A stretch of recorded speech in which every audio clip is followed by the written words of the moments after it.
Majelis Hakim Pimpinan Agus Ahyudi menjatuhkan vonis bebas kepada terdakwa mantan Rektor UNUD Profesor Dr. Insinyur Inyoman Gede Antara. Adapun Profesor Antara ini dinyatakan tidak terbukti bersalah dalam perkara dugaan korupsi dana sumbangan pengembangan institusi atau SPI mahasiswa baru seleksi jalur mandiri Universitas Udayana atau UNUD tahun 2018-2022. Untuk informasi selengkapnya akan dilaporkan langsung oleh rekan wartawan Tribun Bali, Putu Chandra. Silakan rekan Putu. Halo, selamat siang rekan Nina. Terima kasih Tribuners dapat saya sampaikan bahwa kemarin baru saja dilangsungkan sidang pembacaan vonis terkait dengan kasus dugaan tindak pidana korupsi SPI Universitas Udayana, di mana kemarin Majelis Hakim Pengadilan Tindak Pidana Korupsi Denpasar membebaskan terdakwa Profesor Antara. Selain Profesor Antara, ada 3 pejabat UNUD juga yang divonis bebas oleh Majelis Hakim Pengadilan Tindak Pidana Korupsi Denpasar. Nah, dalam amar putusannya sendiri, Majelis Hakim menyatakan bahwa Prof. Antara dan 3 terdakwa lainnya tidak terbukti bersalah melakukan tindak pidana korupsi sebagaimana yang didakwakan oleh Jaksa Penuntut Umum dari Kejaksaan Tinggi Bali.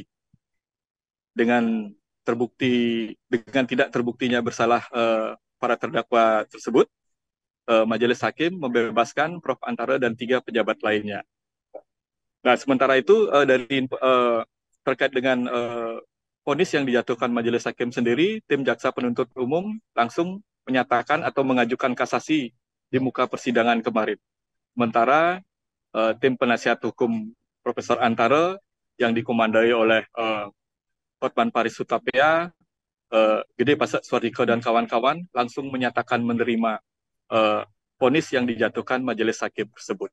Nah, dan baru saja saya dapat informasi juga dari tim penasihat hukum terdakwa Profesor Antara dan kawan-kawan bahwa Prof. Antara tadi malam atau kemarin malam sekitar jam 10 sudah keluar dari rumah tahanan yang berada di lapas kelas 2A Kerobokan.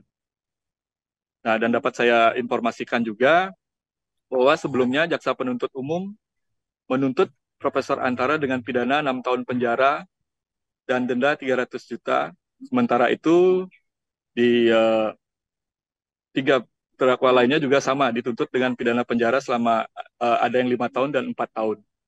Nah, saat ini kita masih menunggu juga karena jaksa mengajukan kasasi akan diberikan waktu 14 hari terkait dengan mengajukan memori kasasi. Demikian, rekan Nina. Baik, terima kasih atas informasi lengkap dari Anda, rekan Putu Chandra. Selamat bertugas kembali. Dan Tribuners, kami juga akan menampilkan wawancara dengan pihak terkait. Masyarakat, Sivitas Akademika Universitas Udayana, tim hukum yang sudah menyaksikan fakta-fakta persidangan dan tidak terungkap korupsi. Itulah yang sebetulnya terjadi dan kami sebetulnya ingin membangun Universitas Udayana supaya bisa melakukan tugas pokok dan fungsinya sebagai lembaga pendidikan. Dan sebentar doa. Jadi kembali lagi teman-teman media, sekali lagi terima kasih dan kami menyampaikan ucapan terima kasih dalam hormat kepada Majelis Hakim yang sudah melakukan tugasnya luar biasa. Kita bersama-sama bisa menghormati. Saya kira memang teman-teman media kan sudah mengikuti. Jadi ada 3 dakwaan ke-1, ke-2, dan ke-3. JPU sendiri sudah menyadari sehingga dakwaan ke-1 dilepas 2 pasal 2 dan 3. Artinya dengan melepas pasal 2 dan 3 sebenarnya itu sudah menandakan JPU sudah ragu-ragu ada kasus korupsi. Karena korupsi itu kan kerugian keuangan negara. Jadi dari situ saya sudah membaca, maka dilarikanlah ke pungli. Ketika dilarikan ke pungli, bagaimana ada pungli orangnya nggak pernah ketemu, duitnya masuk ke negara, jadi otomatis memang gugur. Jadi memang ini layak demi hukum. Yang saya salut hakimnya berani, karena dari beberapa kasus yang pernah saya tangani seringkali hakimnya takut. Tapi ini hakim berani mungkin karena teman-teman media juga banyak melihat secara terbuka kan, sehingga ada keberanian memang aspirasi publik menginginkan yang benar katakan benar, yang salah katakan salah. Tapi yang saya sesali adalah mereka yang mentersangkakan beliau itu sudah naik pangkat. Download Tribun X sekarang, menghadirkan lokal menjadi Indonesia.